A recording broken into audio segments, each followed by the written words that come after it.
I woke up one morning to find a goddamn wooden fence smack in the middle of my driveway. No warning, no notice, just planks of spite nailed across my access like I was the outlaw in some Wild West movie.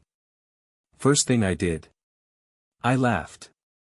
Second thing, I grabbed my coffee, leaned on my porch rail, and stared at that thing like it was a practical joke from Jesus himself. But then it hit me, his wasn't a prank. It was Karen. Again. Now, before you think I'm being dramatic, let me paint you the picture. My name's Dean, I'm 54, born and raised in Montana, got a decent spread just outside Bozeman, about 8 acres, horses, chickens, peace. At least it used to be peaceful. Until 3 years ago, when the Bakers moved in next door. Husband's a silent mannequin with cargo shorts glued to his body, and the wife Karen carries a nightmare wrapped in yoga pants and passive aggression. Overweight, loud, red-haired with a permanent scowl like the world owes her something, and guess what? She got herself elected president of our little HOA. Yeah. The worst kind. I tried keeping it friendly at first, really did. Brought over a pie, even helped her unclog her gutter once after a storm. But the moment she got that HOA badge, she went full dictator.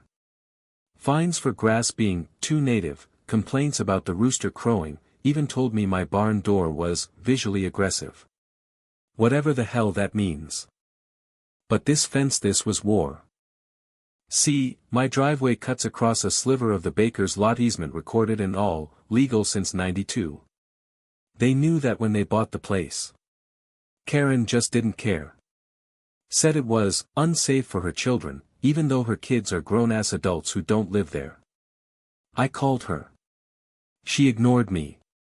I knocked. She shut the blinds. I emailed. She replied with a PDF of the HOA rules, highlighted in neon yellow. So I started digging. Spent a full weekend pulling every record, easement, plat map, zoning file. Hell, I even found the original deed, scanned and dusty, buried in the county website like a forgotten treasure. And there it was, permanent access easement, recorded 1992, clear as day. Still, she wouldn't back down. Enter my ally Sheriff Langley. Good man, mid-50s like me, built like a barn, voice like gravel in a bucket. He's seen Karen's tricks before. I showed him the paperwork. He whistled low and said, "You've got her nailed, Dean. But you'll need more than my badge, you'll need a judge." So I sued. Oh, Karen hated that. She strutted into court like she was auditioning for Real Housewives of Gallatin County, clutching her binder full of fabricated HOA rules, quoting them like scripture. Her lawyer looked like he'd rather be anywhere else. My attorney, Ruth Sharp, gray-haired, takes no crap, laid it all out with the ease of someone swatting flies off a pie. The judge didn't even blink. Said, and I quote, "You can't block an easement, ma'am. Especially not with your own fence." But that wasn't the twist. Turns out Karen never recorded part of her fence with the county. Built too close to the road, too tall, and it crossed into another neighbor's parcel by 2 feet. She wasn't just violating my rights, she was squatting on land she didn't even own. So we flipped it. With Ruth's help, I filed to claim that strip under adverse possession, 10 years of open use, unchallenged. Guess who didn't contest it in time? That's right. We won part of her lot. A 7-foot wide sliver, sure, but wide enough to reroute my drive if I wanted. And legal enough to kick her HOA claim in the teeth. Still, Karen didn't go quietly. 2 days after the ruling, she stacked lawn chairs along the fence, posted a cardboard sign that said, "Trespassers will be prosecuted," and blasted country music toward my barn all night long. I ignored it. I waited. Then, on a bright Thursday morning, Sheriff Langley rolled up with a crew, clipboard in hand, and said, "Ma'am, we're taking down this fence." Court order. Karen screamed like someone shot her dog.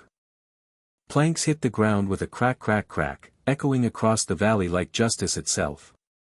She stood there, arms flapping, yelling, "You can't do this.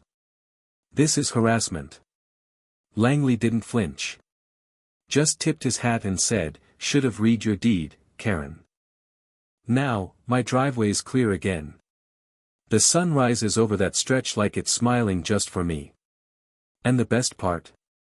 I'm planting a community garden right along that new 7-foot strip facing her house. Tomatoes, squash, cucumbers. And a big damn sign that says, "Easement Eden free to all." Funny how a fence meant to keep me out ended up giving me more land, more laughs, and a whole hell of a story. Makes you think twice about power-hungry Karens and the little people they think they can bully. Ever had someone try to fence you out of your own life? Drop your story below. I've got a lawn chair and a cold beer waiting.